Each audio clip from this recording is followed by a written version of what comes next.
Welcome back to Sodi Pop on YouTube. My name is Matt and this is Sodi Pop Gaming News, your weekly recap for the gaming news. Of course, this is Friday. We will be reviewing a wonderful cookie today coming from Trader Joe's, so keep tuned for that. Of course, we have all the wonderful news from this week.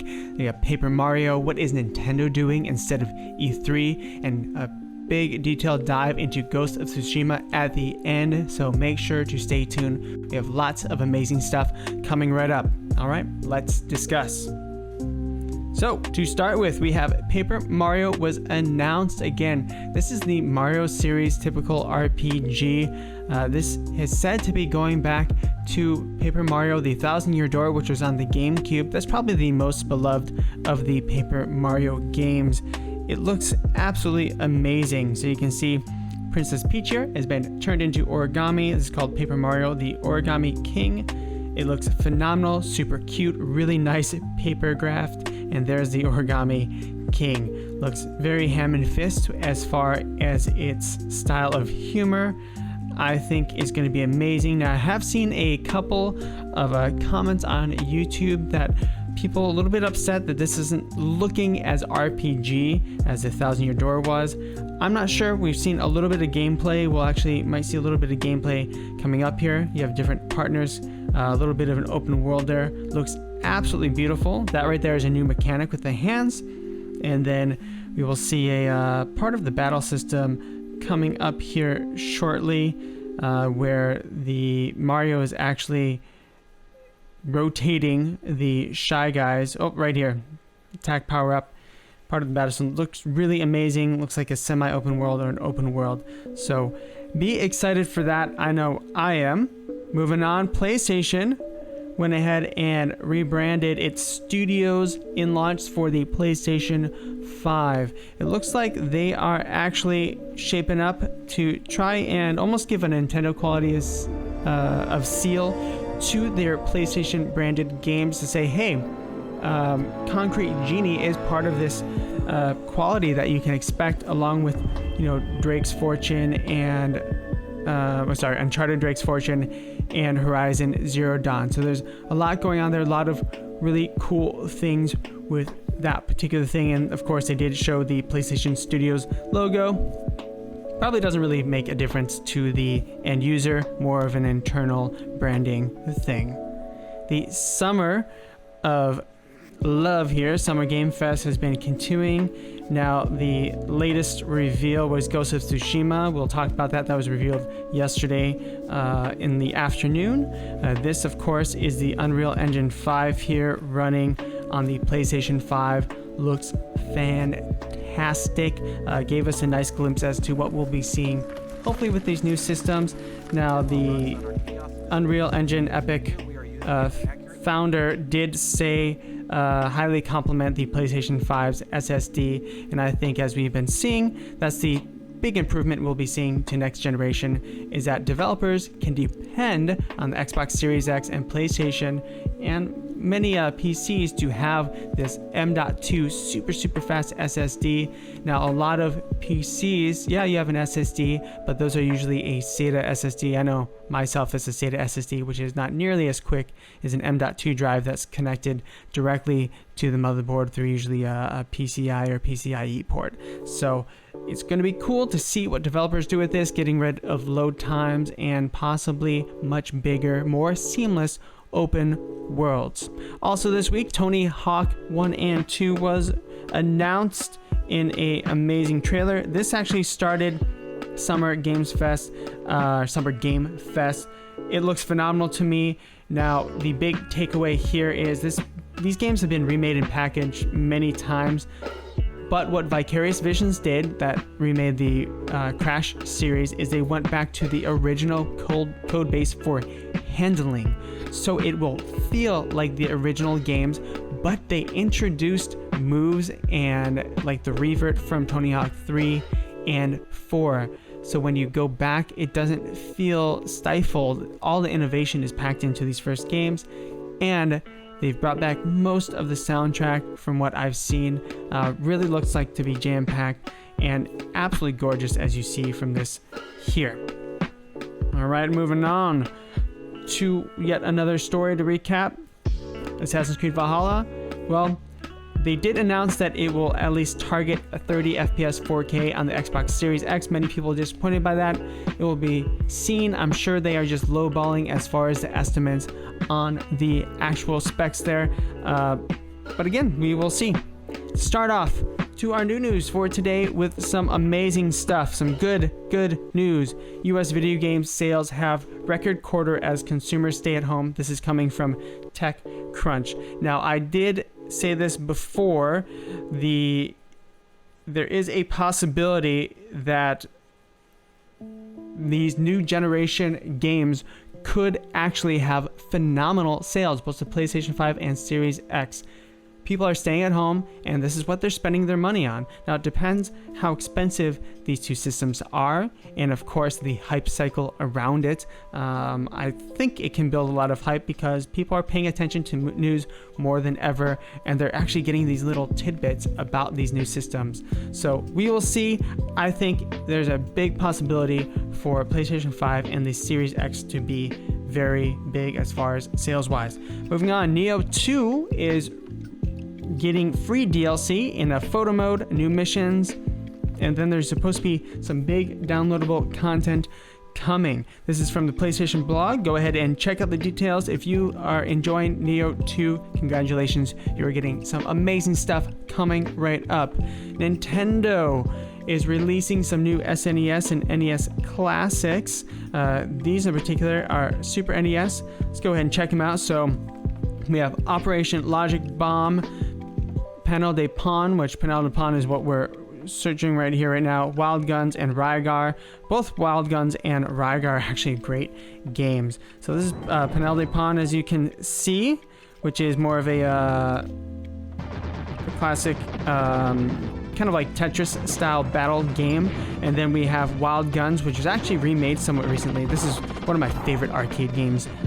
So much fun. I remember playing it at the roller skating rink constantly. So Wild Guns, you should absolutely check it out if you do have Nintendo Online. And Logic Bomb is more of a top-down style shooter. I haven't played this myself, but it does actually look like a lot of fun.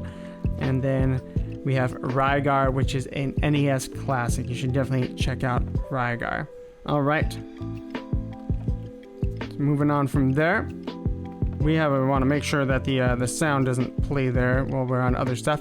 Apex Legends had a hitbox registration issue. They have fixed it, so if you're playing Apex Legends, don't be afraid to hop back in and have fun. Guilty Gear, an amazing game from Arc System Works, is a phenomenal, very technical fighting game. If you're not familiar, has been delayed into 2021. There are plenty of other Guilty Gears out there. I know I've played a few Guilty Gears on the PlayStation Vita myself. Very tight, quick, amazing artwork.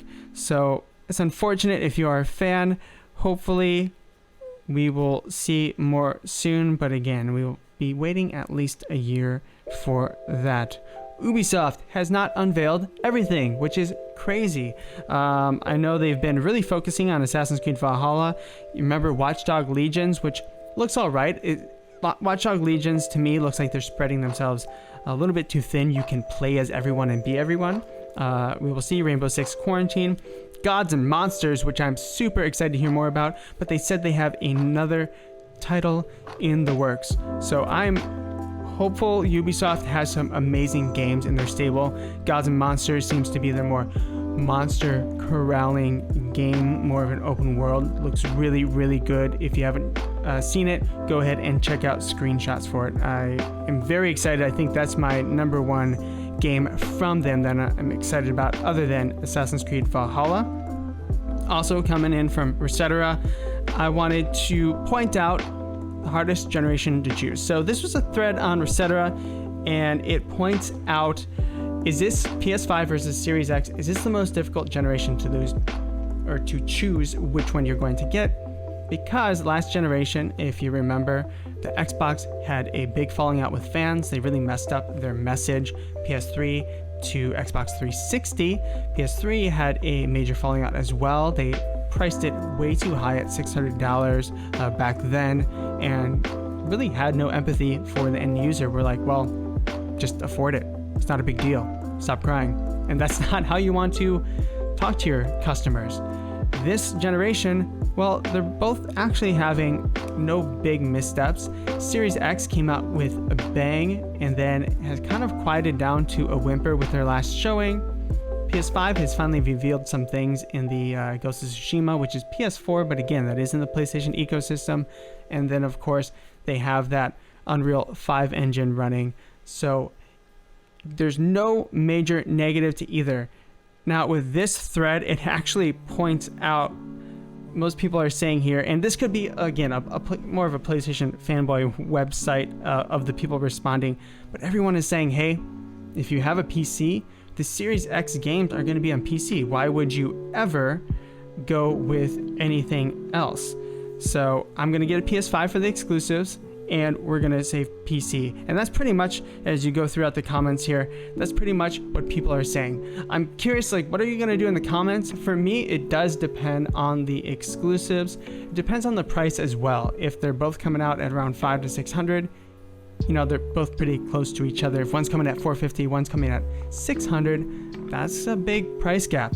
So it depends on what's on them, of course, how it feels. We've pretty much seen a lot of what the Series X has to offer. So I am curious as to what you're going to do. How are you going to make your decisions? Post in the comments below.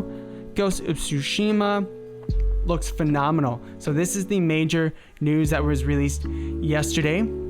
Again, part of Summer Game Fest, as always. Ghost of Tsushima was shown. We're going to go ahead and look through it here. So as you're watching Ghost of Tsushima at home, probably, you saw these amazing vistas. It's an open world. I want to point that out. What I first didn't notice was at the bottom of the screen, they're actually pointing out a lot of things that are happening in the gameplay. So they say you can follow the wind. You can see the gusts of wind that the players seem to use some sort of, maybe the D-pad, and the wind is actually guiding him where to go for the discovered location. Now, if you look around the landscape, there's not all these different question marks and things to find and little icons. You are actually naturally seeing locations to go. So you'll see smoke, big smokestacks billowing. I see a whole lot of smaller smokestacks in areas of interest. Right here, we'll fast forward a little bit. You will see an actual bird guiding Jin, which is the main player character here, guiding him to an area of interest. Off to the left, you will see some people fighting. It looks like you can get in there if you want. Now, what I'm curious about is really the moment-to-moment gameplay. Here's my favorite thing. Look at this. You're collecting resources. He just got 3 bamboo. Obviously, there's somewhat of a crafting system where you can get armor. There's an area of interest that he comes upon as he comes closer. You see it's Mongol territory. But as he's going through here, he's collecting different things right off of his horse. You don't have to get off your horse. The bamboo is just collected. Whatever you're passing is just collected. Oh my gosh, if games could adopt that 100%. Look at like Red Dead 2, to skin an animal, like you have to go through this whole animation, it interrupts your time. Maybe you can make the animation and turn it off later, but as a player, it's cool to see maybe once or twice, but it interrupts the gameplay so much due to that. So I thought it was so cool. Here he's collecting all these resources. This is where the bird comes up to him, and you get to see exactly where he's going. So I'll let you guys watch that. Go ahead and check it out, Summer Game Fest, and then you can just look up Ghost of Tsushima. This is from the PlayStation YouTube, so go ahead and check that out. There's the little birdie showing exactly where he should go. Oh my gosh, it looks so good. Some people were commenting that Ghost of Tsushima looked very much like the Assassin's Creed type formula. I don't know if that's a bad thing. I mean, I think Horizon Zero Dawn also did have a similar type of formula with new discovered areas, but it's a good formula. It works. My big question is, how is the battle system going to work?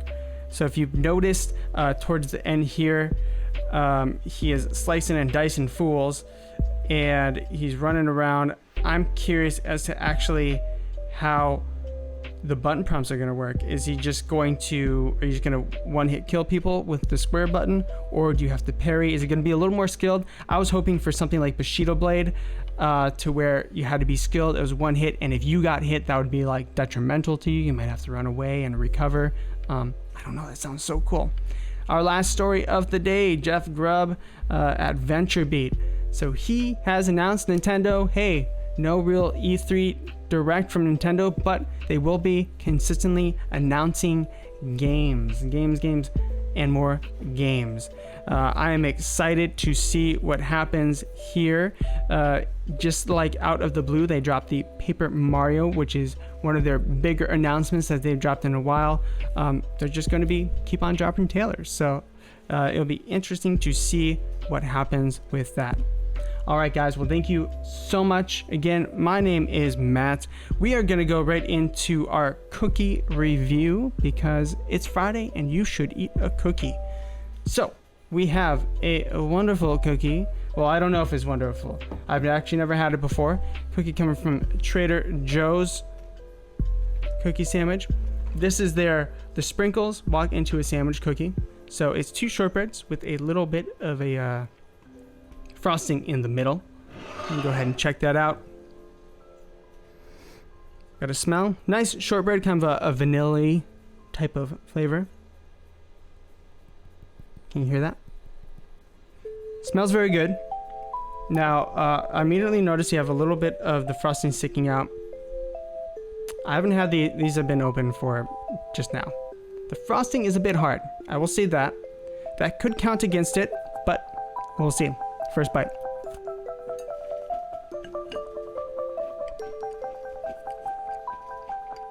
Gotta get some air into the palate. And get those taste receptors working.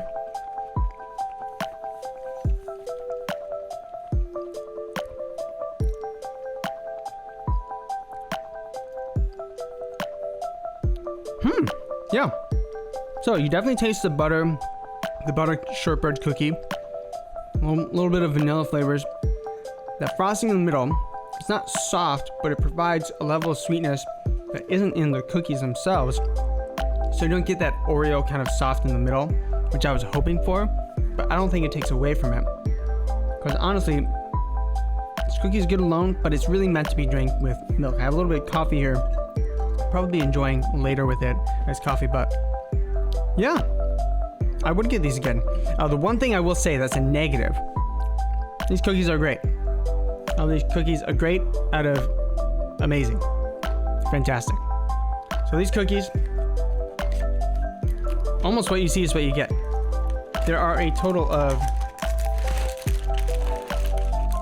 open them before, there's a total of 6 cookies in this entire box. So check that out. I'll make sure you guys are seeing it. 1, 2. These are the 2 that I just took, and then 2 more. So if you're looking for a value proposition, these are more than $1. These are more than $1, I believe. It's probably ain't the cookies for you, but they are something delicious, especially to have with like coffee, tea, milk. Highly recommend it. All right. Well, that about does it. Thank you so much. Again, my name is Matt. It's been Chat with Matt, or this has been Sodi Pop Gaming News. I've been all confused. We have Chat with Matt every weekday, and then Sodi Pop Gaming News is just a recap of all those Chat with Matts. You can, of course, go ahead and revisit them and check them out yourselves if you want more in-depth coverage onto the daily gaming news. And then Sodi Pop Gaming News will also be covering all the news on Friday, along with a wonderful cookie review. Again, I'm on the 3Ts and IG, Twitter, Twitch, TikTok, and Instagram. And then Monday, Wednesday, Friday, 4:30 p.m. Pacific Standard Time on Twitch, playing Rocket League, and then of course right here on YouTube. Thank you so much for watching. Remember, be yourself and eat a cookie. Bye.